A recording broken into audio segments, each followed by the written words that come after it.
Welcome to PCOS Conversations with Julie and Laura. We're so glad you're here. My name is Julie Duffy Dillon. I am a registered dietitian and I help people with PCOS to burn their diet books and reclaim their life without shame and blame. I do this through courses, the PCOS and Food Peace course, and I also have a podcast called Love Food.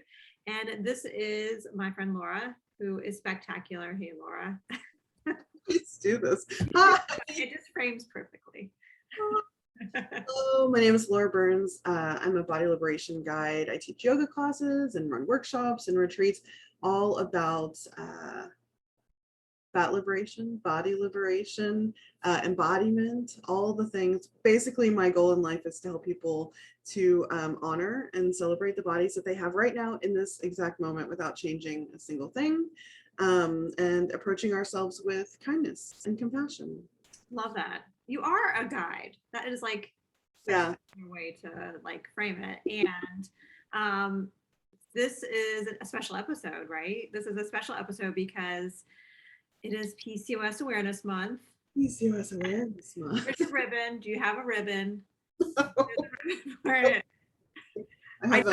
know Seinfeld is problematic AF, but like I always remember the episode where they talk about like the ribbon. You didn't wear the ribbon. And yeah, PCOS has a ribbon too, but this is PCOS Awareness Month. And, you know, PCOS, we wish everyone had some more awareness. Yes. Colin, I'm raising my hand. I wanted to throw out, I forgot to mention this earlier when Julie and I were planning this, but September is also Self-Care September. And I cannot think of a better way to support yourself and other people with PCOS than to focus on self-care. And a lot of what we're going to talk about today, there's a heavy self-care component. And so just throwing that out. Yeah. So this episode is going to be different. And if this is the first time you've listened to one of our episodes, just know the structure is a little different, but stick around because it's also going to be really important as we talk about why your doctor sucks. But we are going to do a quick card pull, and we have a PCOS Body Liberation card deck that you can purchase at PCOSBodyLiberation.com that includes prompts that we hope help your self-care, especially in Self-Care September. And we're pulling a card, and the one for today is health is not a prerequisite for respect. Fuck yeah. Yes. What does this mean? I say that a lot because I'm like, I mean, we created these together, so. You are. When I see this card, or when I think about that statement or that idea, it's like taking your medicine, I think, to see that. It's a reminder that me, you, whoever's watching this, every single one of us deserves respect because we're a human being in the world. It doesn't matter the size of our body or our ability or our health status or anything. Like, just for existing, it's like, you know, pass go, you get $200. Like, you exist, you get respect, you get dignity because you're a human being alive in the world today. And growing up as a fat Asian person, as a queer person, that has not always been my life experience. And the world likes to show me that I don't deserve respect. And it's taken me a really long time to get to the point where I say, oh no, you're wrong. I actually do deserve respect. As fat as I might get, as disabled as I get, as, you know, whatever, anything, you know, like whatever situation anyone is in, it doesn't matter. So whether I am the healthiest or the least healthy person in the world, we deserve respect. Yeah, because you're still a human being. And that's the thing about all that. Yeah, like dehumanizes people. And not even, like, we can't see health. And I think that's part of how this gets all fucked up, is because we've like intertwined size and health. And so then there's like this target then too on people just by how they appear. But even besides the point, I'm like, I don't care if you're healthy or not. Like, I don't care if you don't want to be healthy. Like, that's the thing. That's the sticking point for some people. When I talk about like fatness and health and whatever, and it's like, I don't care if you want to be healthy. I don't care if you actively do things that make you unhealthy. It's your body, it's your life. You get to do what you want to do. And I know that that's like a really tough point for some people. and that even me just saying that right now, you might have like a defense feeling, you know, coming into your body, like just hearing that, and like, let's all take a breath. Right. But like, really, body autonomy. We all get to decide what we do with our bodies. And there are many reasons why someone would not seek out the health promoting behaviors that you think they should. Mm-hmm. And you don't know because you're not in their body. You don't know why they do the things that they do. But also, it doesn't matter because it's not your body.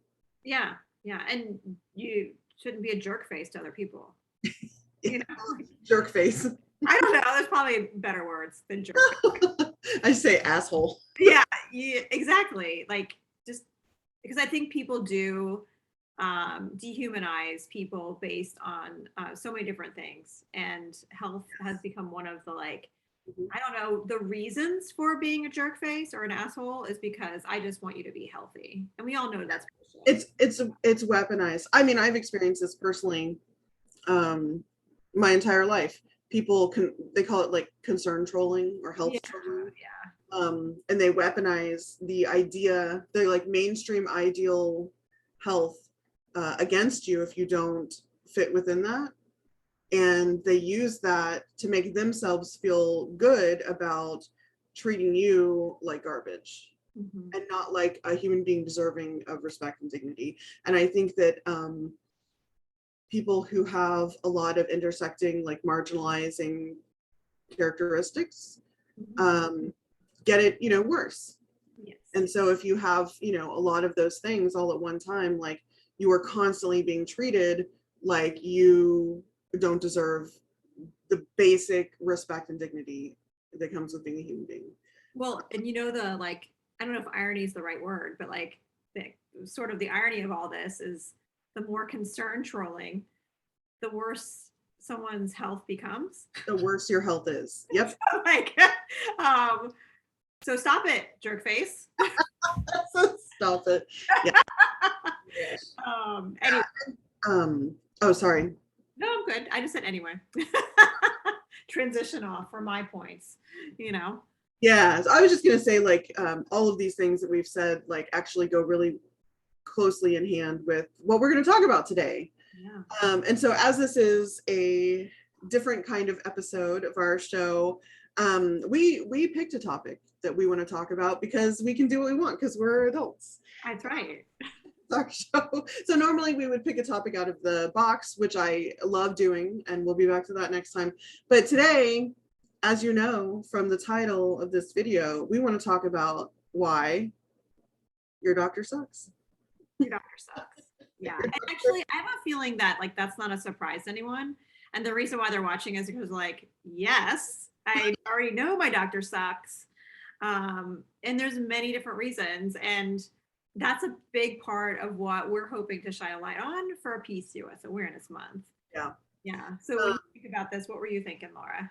Well, so many things, so many at one time, as somebody who has multiple chronic illnesses, is in a super fat body, has been fat their whole lives, who is an HSP, a highly sensitive person. And so situations at the doctor can feel like extra heavy and anxiety producing, but also who has had like a lifetime of trauma going to the doctor. I got a lot of things that come up when I think about why my doctor sucks.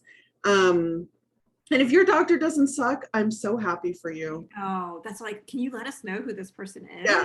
Can you tell us in the comments who they are and what city and what their specialty is? Because maybe somebody else could benefit from that. So I think of everything. Why does my doctor suck? Everything from the way the office is run, to how I'm treated, to my options for treatment, to how referrals are made and why, to the way that they talk to me and the language that they use and the tone of voice. And I mean, literally every part of the doctor experience, there's parts that suck. So, and they can control, that's the thing. It's like, at least in the circumstances that I'm in, like the doctors that I see have control over all of these things. Yes. But there are choices that are made that all come together to make me feel dehumanized, demoralized, unwanted, unwelcome, and just othered. Yeah. Yeah. Just constantly othered and made to feel less than. So I don't know where you want to start, but anywhere in the spectrum of all of those things, I got something to say. Yeah. I mean, the point, or the part that I think you and I talk a lot about is like how people with PCOS will seek healthcare and just leave the office feeling like, wait, what was that? Like just dismissed, and then just told something they probably could have Googled anyway. Or like it was just really obvious, especially when it comes to PCOS care. I know we've talked about this, like that they don't really know that much about PCOS. Yeah. Aren't really willing to learn more, you know? Yeah, this is a great place to start. Julie knows, I tell Julie all the things. Julie knows all about my experiences with doctors, and something that I share a lot about is how from the time that I was diagnosed, and this is a really common experience, it's like, oh, here's a prescription for birth control. Come back when you want to talk about getting pregnant. Mm-hmm. There was no actual explanation of like, what is happening in my body with PCOS? What even is PCOS? You know, like, what is this? Yeah. There was no mention of anything other than like the reproductive functions. There was no discussion about the fact that it affects your whole body, that it's not just a physical thing. There's like all these symptoms that are very common, like incredibly common, but it just was not, there was not even like, we always talk about, we need a pamphlet. Like, no, there's not even a pamphlet. We need the pamphlet. And that the first thing that she did was offer me a business card to a bariatric surgeon. Yeah. So let's fix you up. First. Yeah. Ugh. And since then, I mean, I've been seeing that same doctor for a while now. Since then, she still has the focus on weight loss. She has not mentioned to me anything outside the realm of birth control, weight loss. I mean, has she ever mentioned anything else? I don't know. I told her about supplements I was taking, and she didn't know what they were and didn't care to find out. And so what I have learned after knowing Julie and learning from other people is that doctors, unless like they're like specialized in PCOS or like they have an active interest in it, they're not going out and learning more. They're not doing a lot of continuing education. So whatever they learned when they went through school, or like if they happen upon an article or something like in a journal, like that's it. Yeah. That's it. And so we put our lives, our hearts, our brains, you know, we put ourselves in their hands. And these people, maybe it's been 30 years, 40 years since they've learned anything about PCOS. Yeah. And they're the gatekeeper.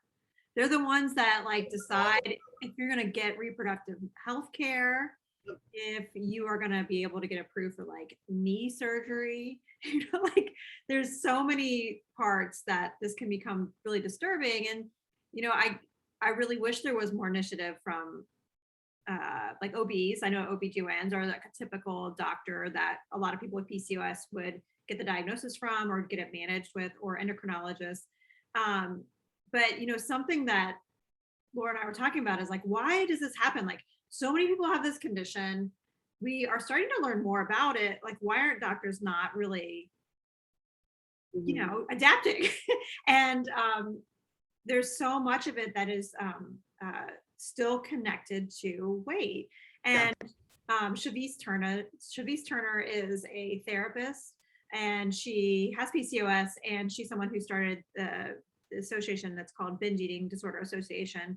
She's now part of another one, but she said once, doctors are just so married to the weight loss paradigm, they cannot see anything else. And so I just wanted to name that Shavise told me that. And that's what really, I think, let so much sink in of like how much of it is like this huge systemic problem and not you, the individual with PCOS. Like your doctor sucks because like healthcare sucks. Because they're set up to suck. they're encouraged. They're encouraged to suck. They're encouraged to suck. They're encouraged to suck because they're encouraged to maintain the same thought process about everything.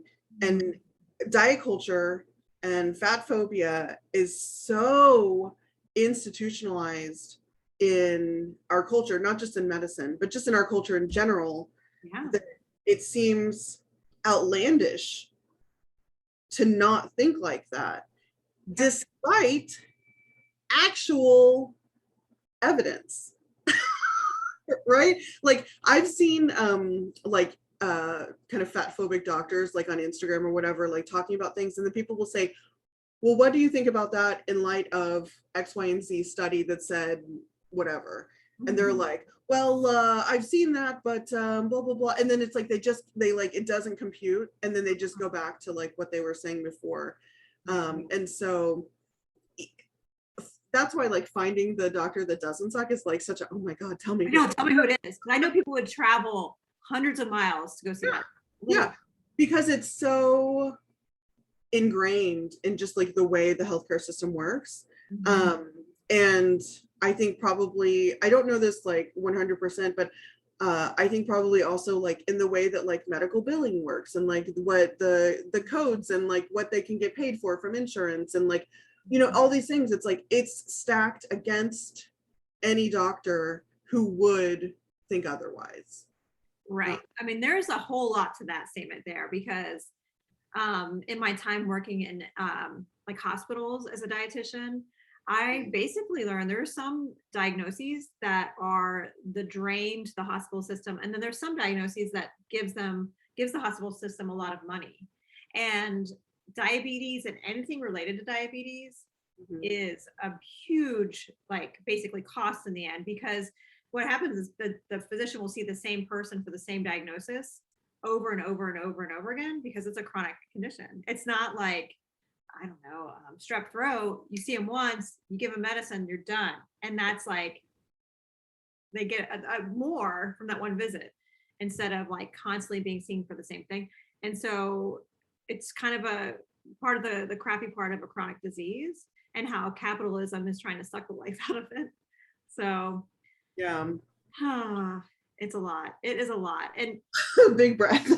yeah, and there's so much that I get really excited about with PCOS care. Like there's things that we are starting to appreciate and learn to help you be able to, like if there's certain symptoms that you want to manage differently, like we have some things now we're starting to find, but because of the push for weight loss, it's just like keeping that from even being known.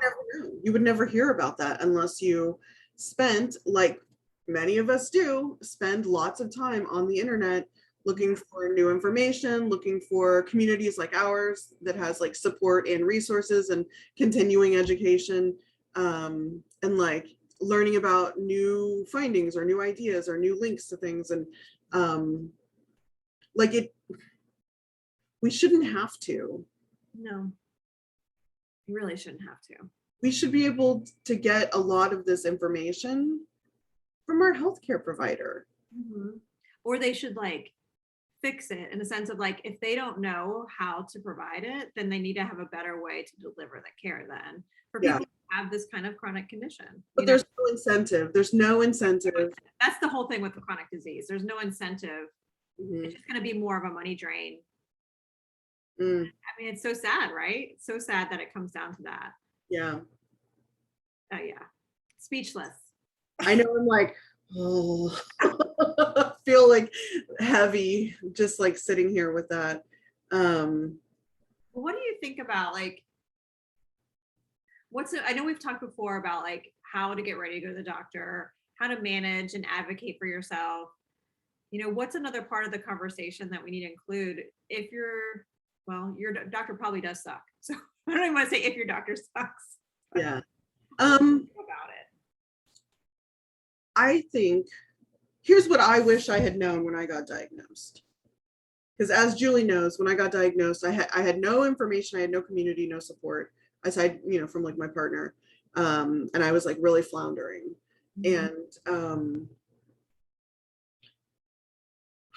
I wish that I knew that I don't have to I'm trying to articulate what I'm thinking. I don't have to go along with their focus on weight loss. I don't have to. And like when I got diagnosed, I had been for over a decade Right. firmly Yeah. anti-diet, body liberation, body positive, you know, like strong, had learned to be a better self-advocate, still not, you know, still working on it. It's one of the hardest things for me, but like I had done a lot of work. Yeah. You had an awareness that like diets actually may be harmful. Yes. And still, upon diagnosis, spiraled. Yeah. Because I went to the internet because I wasn't given any information. And so I went to the internet looking for it. And what I found was things that affirmed what the doctor had said about weight loss. And they were very negative about symptoms and the body in general. And so what I wish that I knew, and what I would say to anyone who's like, how do I like psych myself up? How do I bolster myself for like dealing with healthcare or like a diagnosis or, you know, just your checkup or whatever, is finding the things that tend to get past your armor and shoring that up before you go. So whether that's something like a mantra that's like, I deserve compassionate healthcare, weight loss is not the answer, you know, like whatever it is, or if it's literally printing out onto hard copy paper, a study result or a list of resources or a list of supplements that you want to ask about, or, you know, whatever it is like, arm yourself. And I hate that I have to say, I hate that I have to get, I'm like gonna cry. I hate that I have to give that advice. Yeah. For those of us who have trauma around going to the doctor, like, who've spent their whole lives being treated like shit, it's really easy to go, I know, and just feel like shut down. Yeah. And then they just say whatever they're going to say. And you don't, like, in your head, you know what you wanted to say, but you like can't get it out. Yeah. If you can come armed with that piece of paper, or even a list of questions, like if you can just make yourself say, I have these questions, and hand them the paper, that's like maybe a little better than you would have done if you didn't have that paper. Or if you have, there's so many resources now from people like Reagan Chastain and who else? I can't think of, oh, I know there's other people, but I always think of Reagan. Reagan's is my favorite for sure. Yeah. So there's like literally things that you can print out that say like, I believe in health at every size. I'm not interested in talking about weight loss. Like, here are my boundaries. So you can print out like a pre-written thing. You can write your own. But honestly, that's what I wish I would have known, is that you need to arm yourself in whatever way you need. So some people don't need that specific, but maybe like just like how, you know, like it's so silly, but like having a power stance, or like talking to somebody who can hype you up on the phone before you go into your appointment, recording yourself saying these things and listen to it on your headphones before you go in, whatever you can do to make yourself feel your own power, because it's really easy to forget that and to not feel your power when you're in those circumstances, because we're trained to believe that the doctor knows best. The doctor is always right. And the doctor is not always right, and the doctor doesn't always know best, and they don't always treat you in a way that gives you the experience that you deserve. Yeah, their own bias is blocking that, right? Like their own. Yeah, they may not intend to make you feel like shit, but doctors, like, I think they're like in a big feedback loop with each other, where they just kind of start to learn to be patronizing, and especially with fat people, there are literal studies that show the fat bias, the anti-fat bias that doctors have, that medical professionals have, right, that make them treat you like garbage. They're not going to believe you. They're going to believe you less than a thin person. And if you're a person of color and fat, whoa. Even more, even more. And so multiple times now in research. And it's been shown in multiple times and in different disciplines. Nursing, medicine, dietetics, physical therapy. Like, seriously, it's been shown in every type of care setting. And it's so crappy. Like, hearing you talk about the armor and having to go in like poised to just like fight however you're gonna fight. But like something that I hope someone listening can really take away is that like when you do feel dismissed and that like shame that kind of comes from that feeling, that you're not broken. Like that's part of like the sequence that everybody with PCOS has described to me. Like I haven't met anybody yet who's like, yeah, I feel real empowered by my physician and I got everything I needed. I didn't flail at all. And I never have heard that. And it really, like, even taking it a step further, something that Laura and I really believe in is that you're not broken. Like you are the expert of your body. You've been told that you don't know how to take care of it. And you may have even like had parts of the world like chip away at how you can connect with your body, but like you are still the expert.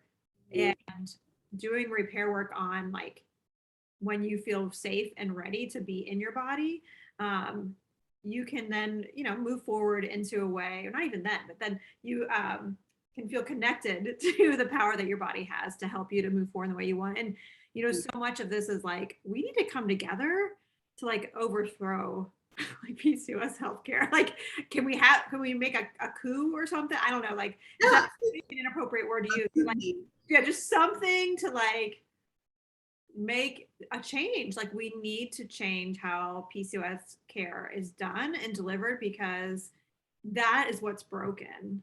The system is broken. The system, the way that it exists now, encourages and rewards doctors for sucking, for staying in this feedback loop of like weight equals health, or weight loss equals health. And you can't trust fat people. You can't trust most people, even, I would say, with their bodies, but especially if you're fat. And a lot of people with PCOS are fat. And so you infantilize them, which is a thing that happens a lot with fat people.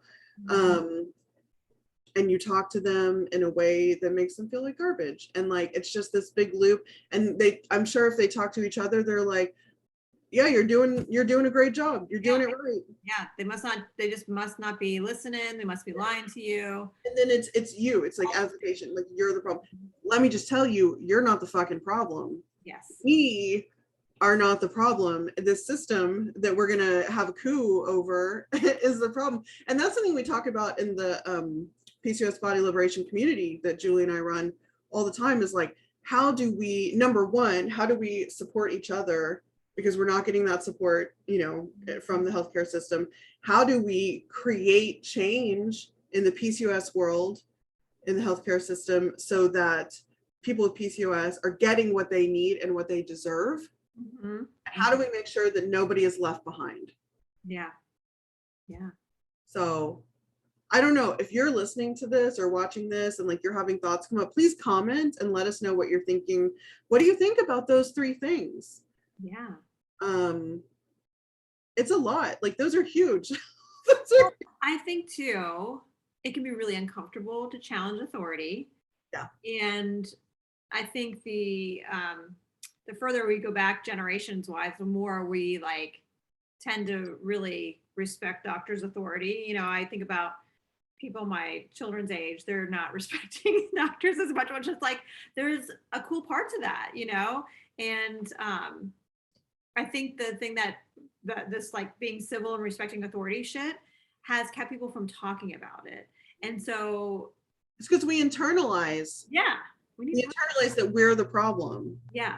And so I'm not saying like don't respect your doctor or they don't know anything. Like humans too. I'm sure they're very smart. They do know lots of things. I don't know the things that they know. Yeah. But they're also human beings. They're fallible.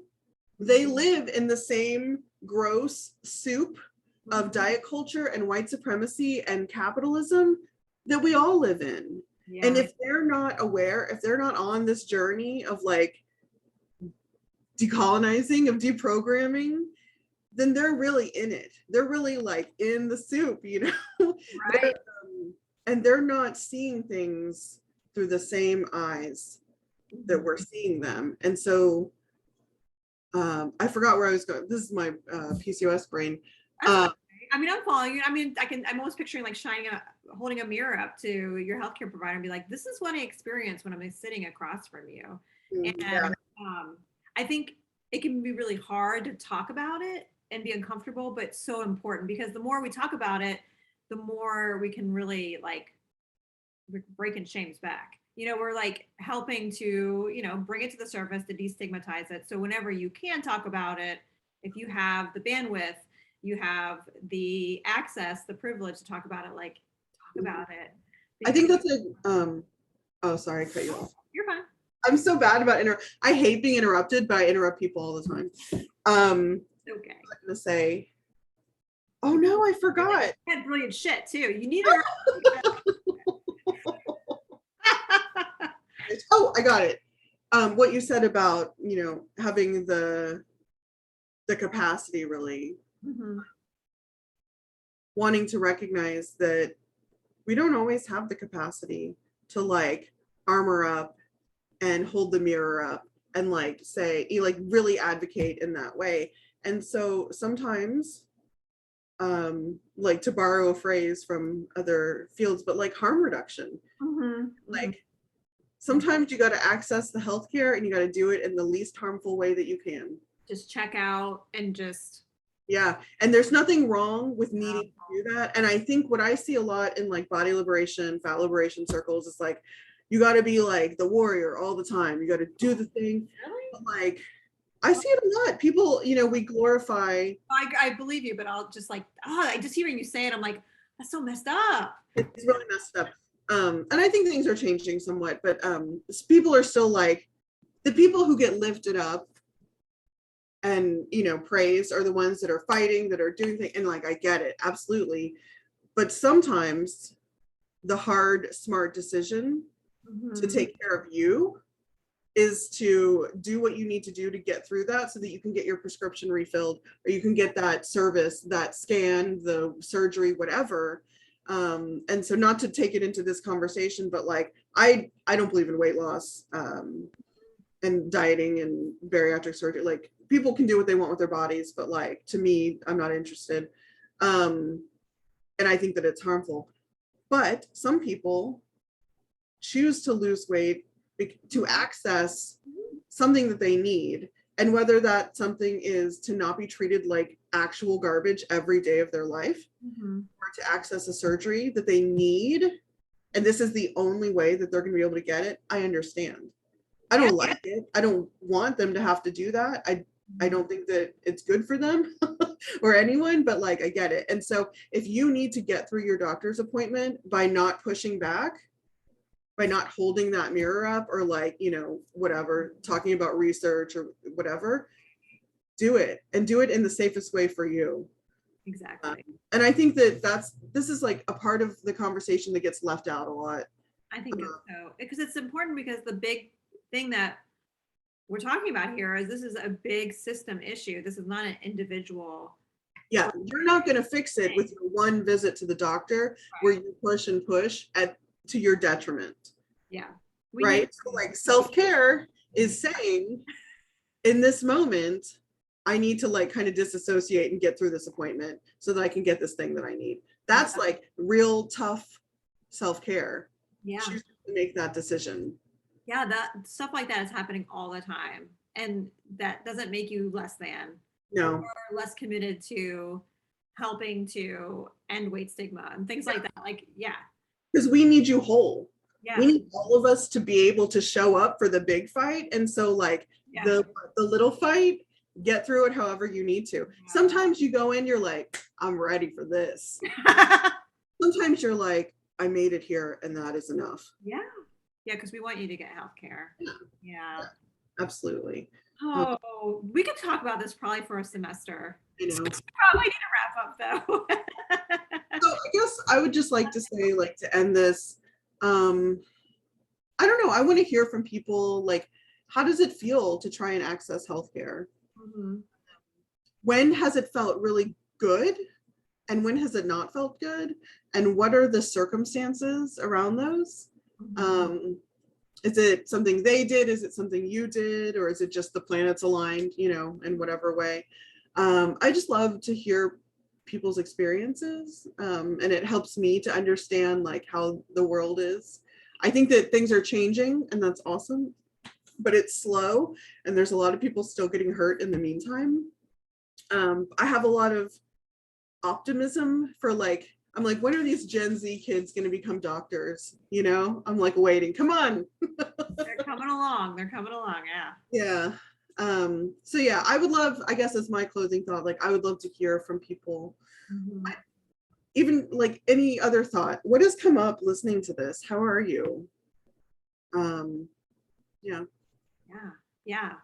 We, no matter where you are, whether you're like knee deep in dieting or rejecting diet culture, wherever you are, we're rooting for you and want you to like, let's all come together to make sure that we can change PCOS healthcare, you know, to make it so it's, you know, it's Yes. fair for everybody. Oh, such an important conversation. And it feels weird to be like, happy PCOS awareness month.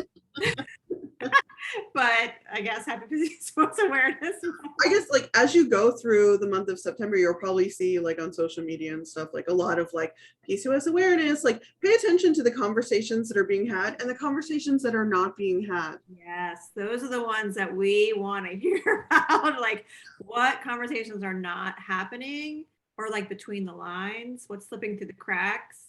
Yeah. And if you like this, please give a like to the video. It makes us feel so excited every time we get a like, or subscribe. Oh my God, please subscribe to the channel. And if you want to find us on Instagram, we're at PCOS Body Liberation, and our website is the same, PCOSBodyLiberation.com. We have the deck that you saw earlier. We have a retreat coming up in November. There's details about that on the website. And what else? Community too. We have a And the community community joined for support and resources. thing we do. Yeah. I get a mug just like this that has your name on it. Oh. Are we ready to cheers? Yes, let's cheers. All right. Well, cheers. Body Liberation. Happy PCOS Awareness Month. Thank you so much for joining. Bye.